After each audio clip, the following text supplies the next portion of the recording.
जय हिंद। मैं पिछले वीडियो में इलेक्ट्रॉन की खोज यानी इलेक्ट्रॉन कैसे प्राप्त किया गया, किस वैज्ञानिक ने प्राप्त किया, ये तमाम डिटेल्स इलेक्ट्रॉन से संबंधित मैंने आपको समझाया था।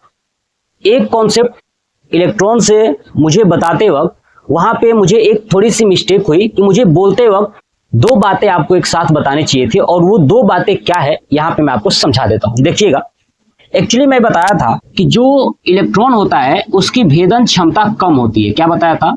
इलेक्ट्रॉन की भेदन क्षमता कम होती है, लेकिन प्रोटॉन से ज्यादा होता है। यही शब्द मुझे बताना चाहिए था। मैं सोचा कि प्रोटॉन में बता दूंगा, लेकिन मुझे ये भी लगा कि हो सकता है जो बच्चे देखेंगे उस वीडियो को तो उनको ऐसा लगेगा कि मानो सर ने गलत पढ़ा दिया है। ठीक है, बट ऐसा नहीं है, क्योंकि जो चीजें मैं पीछे बताऊंगा उसका कॉन्सेप्ट आगे जुड़ा ही रहेगा उसके अगले वाले वीडियो में। ठीक है, तो भेदन क्षमता जो है कि इलेक्ट्रॉन का कम होता है, लेकिन किससे? प्रोटॉन से ज्यादा होता है। आई बात समझ में ना? मतलब कि सबसे कम अगर ओवरऑल बात किया जाए कि तीनों जो मौलिक कण है, इलेक्ट्रॉन, प्रोटॉन और न्यूट्रॉन, इनमें सबसे कम भेदन क्षमता किसकी होती है? तो आपका आंसर होगा प्रोटॉन। क्या होगा? प्रोटॉन। और सबसे ज्यादा न्यूट्रॉन, और मीडियम में यानी बीच में होता है इलेक्ट्रॉन। यही बात आपको याद रखना था। बस इतनी सी कॉन्सेप्ट आपको याद रखनी है। यानी भेदन क्षमता सबसे ज्यादा किसका होता है? तो आपका न्यूट्रॉन का होता है, उसके बाद इलेक्ट्रॉन का होता है, उसके बाद प्रोटॉन का होता है। ये बात आपको याद रखना है। ठीक है, ये हमारा भेदन क्षमता। याद रखिएगा कि जो परमाणु के मौलिक कण है उनकी भेदन क्षमता कैसी होती है। तो न्यूट्रॉन का सबसे ज्यादा, उसके बाद इलेक्ट्रॉन का, उसके बाद प्रोटॉन का। ये दिमाग में बैठा लीजिएगा। उसके बाद आता है कि भारी, इनमें सबसे भारी कौन है? ठीक है, इन तीनों में सबसे ज्यादा भारी कौन है? याद रखिएगा, न्यूट्रॉन सबसे ज्यादा भारी है। ठीक है, न्यूट्रॉन सबसे ज्यादा क्या है? भारी है। उसके बाद आपका आता है प्रोटॉन, उसके बाद आता है इलेक्ट्रॉन। ये तीनों कॉन्सेप्ट याद रखिएगा। यानी ये दो बातें आपको याद रखनी है, जो हो सकता है आप बहुत बड़ी गलती कर दो चीजों को समझने में। यानी सब जब कहा जाए कि भेदन क्षमता किसकी ज्यादा है तो न्यूट्रॉन की, सबसे कम किसका है? प्रोटॉन का, और इलेक्ट्रॉन बीच में आ जाता है। लेकिन भारी की बात किया जाएगा तो जो न्यूट्रॉन होता है वो सबसे ज्यादा भारी होता है, इलेक्ट्रॉन सबसे ज्यादा हल्का होता है, और प्रोटॉन बीच में होता है। तो इतनी बातें आपको याद रखनी है। चलिए अब हम लोग इस वीडियो में जानते हैं कि प्रोटॉन की खोज कैसे हुई थी, कौन किया था, क्या क्या कहानियां हैं। तो आपका हेडिंग हो जाएगा प्रोटॉन। क्या हो जाएगा? प्रोटॉन।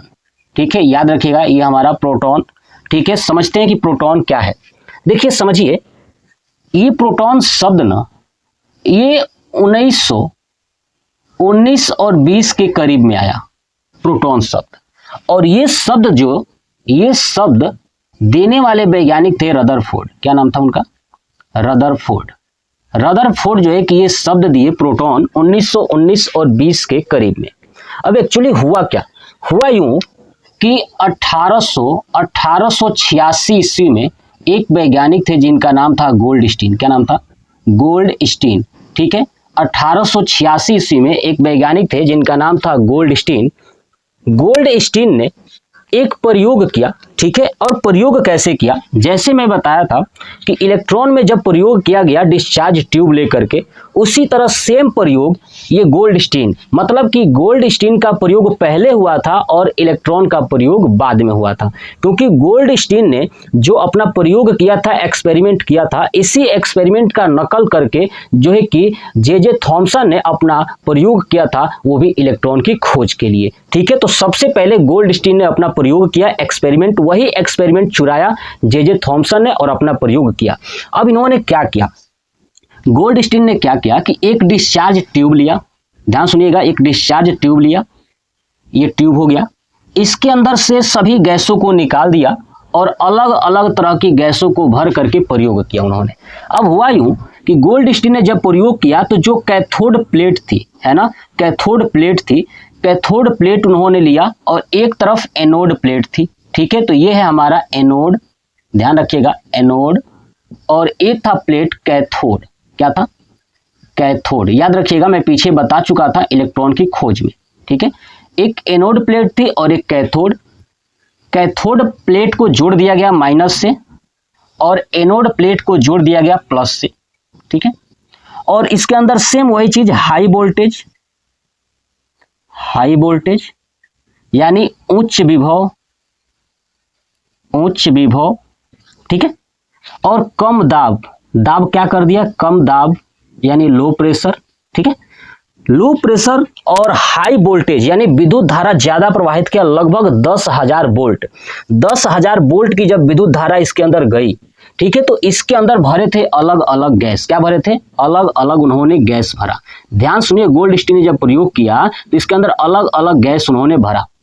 भरने के बाद क्या किया कि जब इन्होंने कैथोड प्लेट लगाया तो कैथोड प्लेट में थोड़ी सी मूवमेंट किया, यानी उसको अलग तरीके का बनाया। जैसे मैं बताया था, जब इलेक्ट्रॉन की खोज हुई तो उन्होंने कैथोड प्लेट सिंपल प्रयोग किया, लेकिन जब गोल्डस्टीन ने उनसे पहले प्रयोग किया था तो उसमें ये जो कैथोड प्लेट थी वो होल वाली थी, यानी छोटे छोटे कैनाल बने थे। क्या बने थे, कैनाल, यानी छोटे छोटे छिद्र हुआ करते थे इसमें।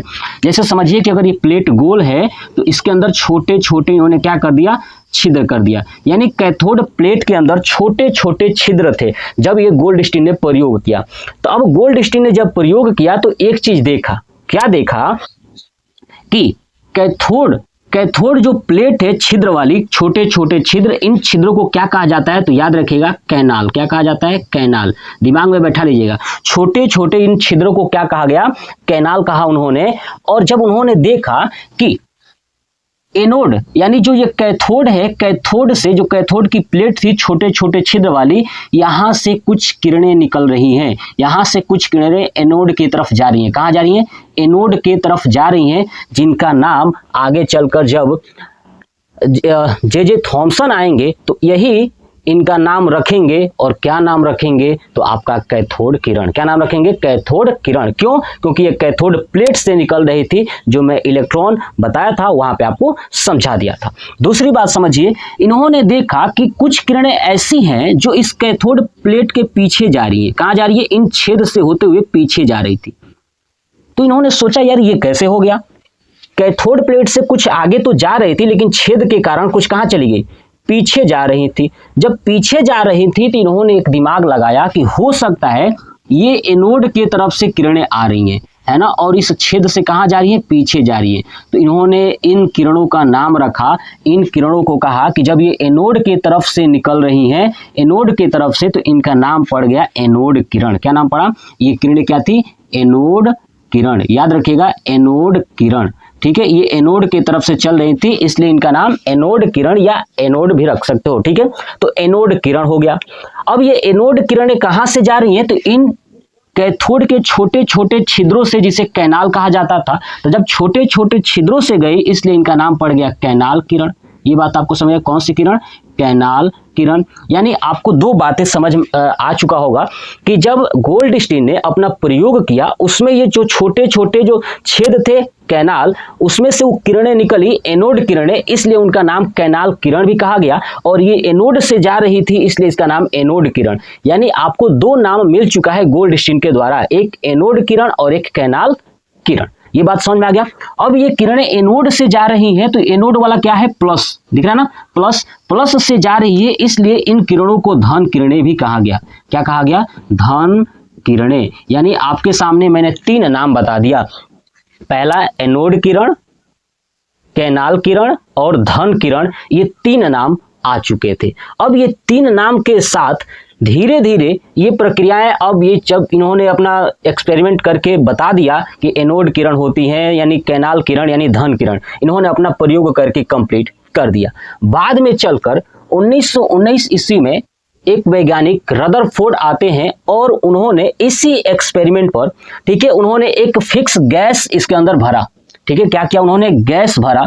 और गैस जब भरा तो जब उन्होंने सेम यही कंडीशन देखा तो उन्होंने इन सभी किरणों को, यानी जो एक ही किरण थी एनोड, धन और कैनाल, इनका एक ही नाम है, मतलब कि ये तीनों एक ही किरण है, इनको साफ साफ उन्होंने एक शब्द दे दिया कि क्या है, तो आपका प्रोटॉन है। ये क्या है, तो प्रोटॉन है। तो आपको समझ में आया कि प्रोटॉन जो शब्द है वो रदरफोर्ड ने दिया था, ठीक है। और इसकी खोज आपको लगता होगा कि रदरफोर्ड ने किया था प्रोटॉन की, नहीं, ये गोल्डस्टीन ने इनकी खोज कर दिया था, गोल्डस्टीन करा दिए थे। किसकी खोज? प्रोटॉन की खोज गोल्डस्टीन कर दिए थे, बस नाम दिया, पहचान दिया वो रदरफोर्ड। ठीक है, सेम वही हाल है कि किसी घर पे लड़का हो तो जन्म देने वाला मम्मी पापा, उनका कोई वैल्यू नहीं है, पंडित जी आके नाम रख दिए, उनकी वैल्यू हो गई। हर चीज में वही होता है, सेम यहाँ पे वही है। ये गोल्डस्टीन को लोग भूल गए, ठीक है, और नाम रदरफोर्ड का आ जाता है। तो आपसे अगर प्रश्न पूछा जाए कि बताइए रदरफोर्ड ने, ठीक है, प्रोटॉन की खोज की या नहीं की, तो आप कहिएगा कि देखिए रदरफोर्ड ने प्रोटॉन की खोज नहीं की थी, बल्कि वो उन्होंने एक्सपेरिमेंट किया था हाइड्रोजन गैस भर करके। तब उन्होंने जो पहले से किरणें खोजी गई थी, एनोड यानी कैनाल यानी धन किरणें, उनका नाम रखा एक, यानी उन्हें क्या कहा गया? प्रोटॉन कहा गया। क्या कहा गया? प्रोटॉन कहा गया, ये रदरफोर्ड ने। अब आपसे पूछा जाए कि बताइए प्रोटॉन की खोज किसने की, तो आपका आंसर हमेशा पहले नंबर पे होगा गोल्डस्टीन। क्या होगा? गोल्डस्टीन। और दूसरे नंबर पे आंसर होगा रदरफोर्ड। ठीक है, तो आप गलती मत करिएगा, ये नहीं कि गलती कर दें। ठीक है, तो ये आपको समझ में आया कि प्रोटॉन कैसे खोज हो गई, क्या क्या नाम कैसे पड़ा, कॉन्सेप्ट क्लियर हो गया। तो याद रखेंगे ना कि प्रोटॉन को कितने नामों से जाना जाता है। तो देखिए प्रोटॉन को एनोड किरण भी बोलते हैं, धन किरण भी बोलते हैं, और कैनाल किरण भी बोलते हैं। ठीक है, और बताइए प्रोटॉन क्या भारी है? क्या नहीं, बीच में है। सबसे भारी न्यूट्रॉन है, सबसे हल्का इलेक्ट्रॉन है। ये बात आपको समझ में आ गया। अब देखिए प्रोटॉन की जो भेदन क्षमता होती है सबसे कम होती है, और सबसे ज्यादा न्यूट्रॉन की होती है, और उसके बाद इलेक्ट्रॉन की होती है। दूसरी बात ये कि जो प्रोटॉन होता है ना, याद रखिएगा, ये एक अस्थायी कण है। क्या है ये बहुत बार एग्जाम में पूछा गया है कि प्रोटॉन एक अस्थायी कण है, बाकी जो इलेक्ट्रॉन है और न्यूट्रॉन है ये अस्थायी है। ये भी दिमाग में बैठा के रखिएगा कि ठीक है, कि जो प्रोटॉन है वो एक अस्थायी कण है, लेकिन इलेक्ट्रॉन और न्यूट्रॉन ये अस्थायी कण है। क्या है? ये अस्थायी कण है। ये इतनी बातें याद रखना है, बहुत बार एग्जाम में पूछा गया है कि प्रोटॉन एक कण है। ऑप्शन देता है अस्थायी, अस्थायी, कोई नहीं, है ना। तो आप याद रखिएगा कि प्रोटॉन एक अस्थायी कण है। ठीक है, प्रोटॉन कहाँ पाया जाता है? तो याद रखिएगा नाभिक के अंदर। कहाँ पाया जाता है? नाभिक के अंदर, है ना। प्रोटॉन कहाँ पाया जाता है? नाभिक के अंदर। मैंने बताया था कि नाभिक के अंदर दो चीजें पाई जाती हैं, प्रोटॉन और न्यूट्रॉन। नाभिक के अंदर कितनी चीजें पाई जाती है? प्रोटॉन और न्यूट्रॉन, जिसे क्या कहा जाता है? न्यूक्लियॉन कहा जाता है। मैंने बताया था क्या कहा जाता है? न्यूक्लियॉन कहा जाता है, सम्मिलित रूप से न्यूक्लियॉन कहते हैं। ठीक है, अब प्रोटॉन का जो आवेश होता है, तो आप सोचिए अगर ये धन की तरफ से जा रही थी, तो जब धन किरणें कहा गया, तो इस पर जो आवेश होगा वो धनावेश होगा। क्या होगा? वो धनावेश होगा। ठीक है, अब आप सोचिए कि जो परमाणु था, ठीक है, परमाणु उदासीन हुआ करता था। तो क्यों उदासीन है? क्योंकि इसमें प्रोटॉन एक धनावेश है और इलेक्ट्रॉन एक ऋणावेश है। तो जब धनावेश और ऋणावेश एक ही जगह होंगे, यानी परमाणु के अंदर ही होंगे, तो परमाणु हो जाएगा उदासीन। ये बात आपको समझ आई। अब चलिए, अब ये जो धनावेश होता है, प्रोटॉन के ऊपर जो धन आवेश होता है, उनका मान कितना होता है? तो याद रखिएगा, एक बात याद रखिएगा कि प्रोटॉन, ठीक है, और इलेक्ट्रॉन, प्रोटॉन और इलेक्ट्रॉन का जो आवेश होता है ना, प्रोटॉन और इलेक्ट्रॉन का जो आवेश होता है वो बराबर होता है। दोनों का क्या होता है? बराबर होता है। बराबर होता है, लेकिन जो उनका चिन्ह है वो विपरीत होती है। एक दूसरे के क्या होती हैं? ये विपरीत होती हैं। मतलब ये कि देखिए, अगर आपसे कहा जाए कि इलेक्ट्रॉन पर आवेश कितना होता है, तो -1.6 गुणे 10 के पावर -19 कूलाम, ये आप आंसर दोगे। लेकिन अगर कहा जाए कि प्रोटॉन पर कितनी आवेश होती है, तो इस माइनस नहीं लिखेंगे, यहाँ पे लिखेंगे +1.6 गुणे 10 के पावर -19 कूलाम। ये बात आपको समझ में आ गया। यानी प्रोटॉन का जो आवेश होता है वो कितना होता है? तो +1.6 गुणे 10 के पावर -19 कूलाम। और इलेक्ट्रॉन का क्या होता है? तो -1.6 गुणे 10 के पावर -19 कूलाम। ये बातें याद रखनी है, दोनों का आवेश बराबर होता है, बस वो एक दूसरे के विपरीत होती हैं। नेक्स्ट पॉइंट ये याद रखना है कि इसका जो द्रव्यमान होता है ना, किसका द्रव्यमान? तो आपका प्रोटॉन का जो द्रव्यमान होता है वो होता है 1.672 गुणे 10 के पावर -27 kg। ये पॉइंट्स याद रखिएगा, क्योंकि सेम टू सेम जो न्यूट्रॉन होता है, लगभग न्यूट्रॉन का द्रव्यमान और प्रोटॉन का द्रव्यमान सेम टू सेम बराबर होता है। मैं आगे बताऊंगा कि अंतर कितना होता है। ठीक है, तो समझिए, तो प्रोटॉन का जो द्रव्यमान होता है वो 1.672 गुणे 10 के पावर -27 kg। ये बात आपको याद रखनी है। नेक्स्ट याद रखना है कि जो प्रोटॉन होता है उसका जो है कि सापेक्ष, सापेक्ष आवेश कितना होता है। तो आप देखिए इसमें आवेश +1 से स्टार्ट है ना, इसलिए इसका सापेक्ष आवेश जो है कि +1 होगा।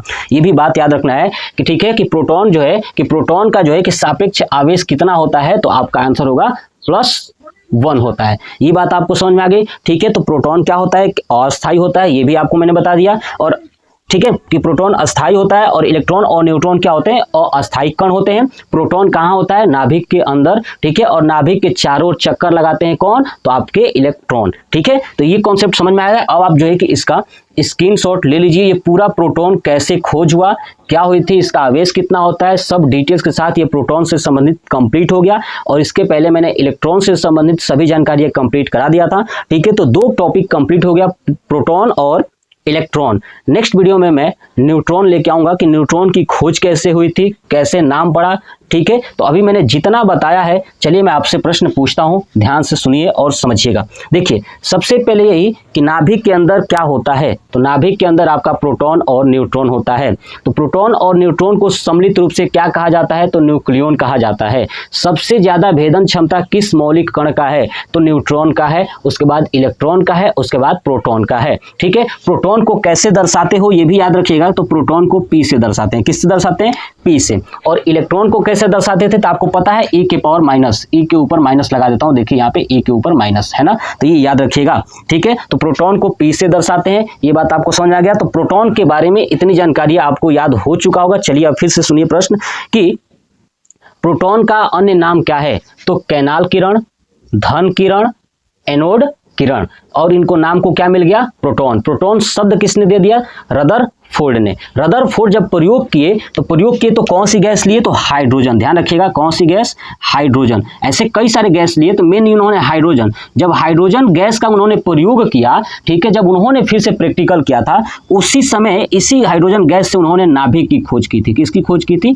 नाभिक की। यानी ये बात आपको समझ में आ गया कि नाभिक की खोज जब हुई, जब रदरफोर्ड ने बताया कि नाभिक भी होता है, तो उस समय जब वो गैस का प्रयोग किए वही है हाइड्रोजन, और उसी नाभिक के अंदर बताया उन्होंने कि उसी में क्या स्थित है, तो आपका प्रोटॉन है। क्या है, प्रोटॉन है। ये बात आपको समझ में आ गया। चलिए अब जो है कि आप नोट करिएगा ये पूरा डिटेल्स। आपसे कहा जाए कि बताइए, ठीक है, जो परमाणु के मौलिक कण हैं, कौन कौन से मौलिक कण का आवेश बराबर होता है लेकिन विपरीत होती है, तो प्रोटॉन और इलेक्ट्रॉन, इनका आवेश क्या होता है, बराबर होता है लेकिन विपरीत होती है। प्रोटॉन का प्लस होता है और इलेक्ट्रॉन का माइनस होता है। ये बात आपको याद रखनी है। उसके बाद इसका द्रव्यमान याद रखना है, सबसे इंपॉर्टेंट, कि 1.672 गुणे 10 के पावर -27 kg ये प्रोटॉन का द्रव्यमान होता है। और इलेक्ट्रॉन का द्रव्यमान कितना होता है, तो 9.1 गुणे 10 के पावर -31 kg। ये भी आपको याद रखना है, पीछे बता चुका था। प्रोटॉन का सापेक्ष आवेश कितना होता है, तो +1 होता है। क्लियर हो गया। रदरफोर्ड ने किस गैस का प्रयोग करके नाभिक की खोज किया था, तो हाइड्रोजन। क्या याद रखोगे, हाइड्रोजन। अब हाइड्रोजन उन्होंने क्यों लिया था, क्योंकि हाइड्रोजन सबसे हल्की गैस है। यह भी बात याद रखिएगा कि हाइड्रोजन सबसे क्या है, हाइड्रोजन सबसे हल्की गैस है। ये भी याद रखिएगा, सबसे हल्की गैस कौन सी है, तो आपका हाइड्रोजन है। इसलिए उन्होंने हाइड्रोजन का चुनाव किया था, ताकि ये हल्का है, इससे हमें और भी जानकारियां मिल सके। तो इतनी बातें आपको याद रखनी है। चलिए आप इसका स्क्रीनशॉट ले लीजिए। अब प्रोटॉन और इलेक्ट्रॉन कंप्लीट हो गया। नेक्स्ट वीडियो के लिए बने रहिएगा, उसमें मैं आपको बताऊंगा कि इलेक्ट्रॉन की खोज कैसे हुई, कब हुआ, किसने किया था। जय हिंद।